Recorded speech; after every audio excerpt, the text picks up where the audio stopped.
The first thing Garrison Hale noticed about the ship was that it was trying far too hard to look holy. Vast arches of alloy curved overhead like cathedral ribs, etched with glowing runes that hummed faintly as the vessel drifted through the void. Actual incense drifted through the air vents, mixing unpleasantly with the sharp tang of ionized metal. Hale paused at the threshold, rolled his shoulders beneath his travel jacket, and muttered that any warship requiring prayer to function was already making excuses. He had been hired to train a personal guard, not admire architecture. The guards lining the corridor clearly disagreed. They stood in ceremonial armor polished to mirror brightness, holding spears that looked ancient but thrummed with restrained energy. Hale walked between them with deliberate casualness, boots echoing, hands in his pockets, nodding here and there like a man strolling through a marketplace rather than the flagship of an invasion fleet. A few guards stiffened. One frowned. Good, Hale thought. If they already disliked him, at least expectations were set. Queen Nurth watched from a raised gallery, hands folded behind her back.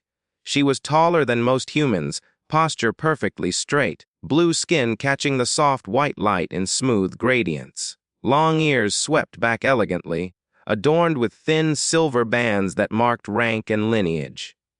From a distance she might have passed for human, but no human moved with such measured stillness, as if the ship itself adjusted to her presence. She observed the mercenary's gait, the way his eyes flicked to exits and angles without conscious effort, and felt a faint, unwelcome flicker of amusement when he nearly tripped over a shifting floor glyph. Training began within the hour. Hale wasted no time asking permission. He stepped into the practice chamber, surveyed the assembled guards, and announced that anyone expecting ceremonial duels was about to be deeply disappointed. When a captain protested that their techniques were sanctified by tradition, Hale politely asked whether tradition had ever stopped a plasma bolt. The resulting silence was broken when Hale borrowed a training spear, flipped it end over end, and knocked the captain flat with the haft. He offered a hand and suggested they start with learning how to fall without breaking important bones. By the second hour, guards were sweating, armor dented, pride bruised. Hale cracked jokes between drills, praised one particularly agile guard for almost not dying, and compared their formation to a very angry wall. Laughter crept in despite itself.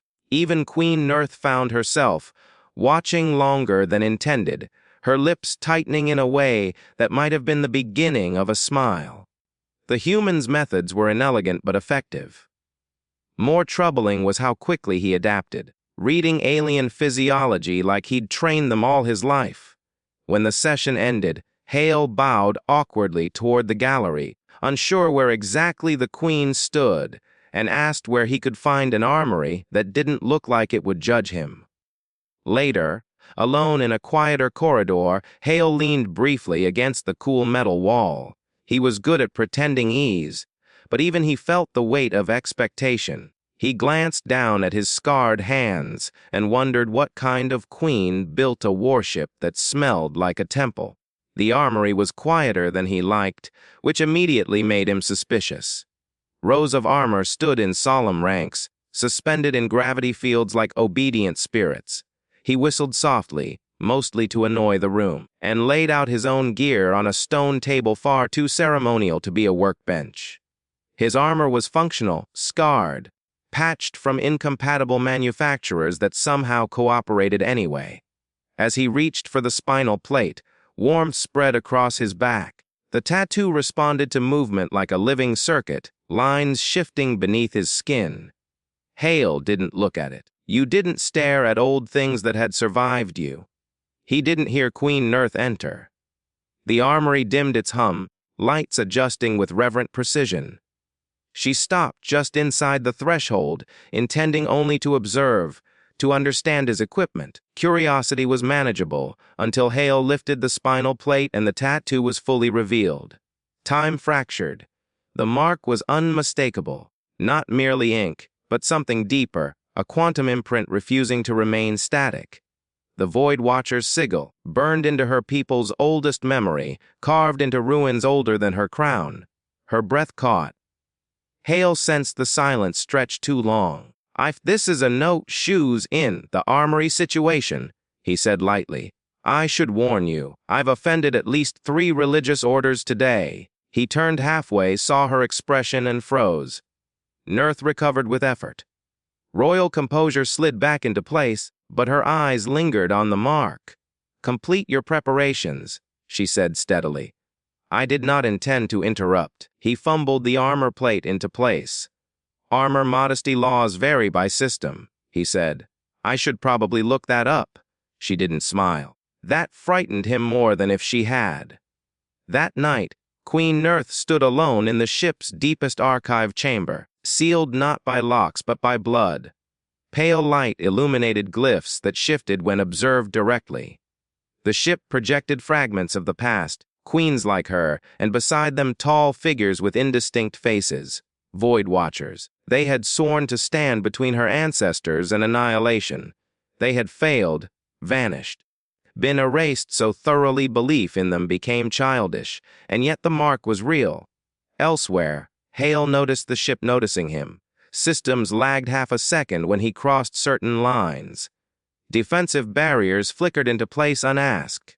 He cracked jokes about haunted ships, but the warmth beneath his armor stirred more often now. When Nurth summoned him privately, the chamber was stripped of ceremony. The mark on your back, she said. Do you know what it is? Hale shrugged. I know it itches when I'm about to be shot, and that people tried to kill me over it before I learned to shoot back. That unsettled her more than any lie. You were given no explanation. Deing people aren't great at lectures, he said gently. They were both inheritors of things they hadn't asked for. When the fleet crossed into contested space, the ship resisted like something waking from a long, angry sleep. Ancient systems stirred. Queen Nurth felt the terrible truth settle in her chest. The ship wasn't aligning to her. It was aligning to him. She showed him the failsafe, a device bound to her bloodline, meant to collapse entire star systems, and end to wars by making survival impossible. The tattoo burned. A pull older than language demanded activation. Hale stepped back. No, he said. If this thing thinks I'm here to erase the universe, it's wrong. You would refuse, Nurth asked. I'm a mercenary, he said. I like my job survivable. The invasion hit moments later. As the ship surged into battle, ancient weapons came online with a satisfied resonance Hale felt along his spine. He moved through corridors at a run, guards falling in behind him without question. Doors sealed as he passed. Gravity shifted to favor him. Orders spilled from his mouth he didn't remember learning. On the bridge, Nurth watched prophecy tighten like a noose. The failsafe pulsed brighter with each engagement. A direct hit rocked the ship. The pull intensified. Protect the bloodline by any means. Yeah, no, Hale growled. We talked about this. He opened a channel. Your doomsday toy is getting ideas. I know, Nurth replied. I feel it too. If it activates, I'm unplugging it, he said. I am counting on you, she said. Something shifted. The pull changed, not gone, but listening. Hale laughed, sharp and incredulous. Trust works better than destiny. He ran toward the core, not away, rerouting ancient conduits with movements that felt remembered. The ship responded, not with annihilation, but precision. Enemy ships faltered, disabled rather than erased. Silence returned. Later, the failsafe hung inert, dismantled piece by piece. For the first time in Hale's life, the tattoo was quiet. No pull, no whisper. Queen Nurth stood beside him, crown heavy, posture eased. The oath was never meant to end this way, she said. It was bound to sacrifice. Choice works better, Hale replied. Less screaming. They watched stars drift clean and indifferent. The invasion had ended not with extinction but decision. What will you do? She asked. Hale considered it. I might stay, he said. Figure out who I am without ancient space tattoos making decisions for me. She nodded. You would be welcome. Not as an oath. As a person. The ship adjusted course away from war. Behind them, the core chamber sealed forever. For the first time, the future did not glow with warnings or prophecy. It was simply open.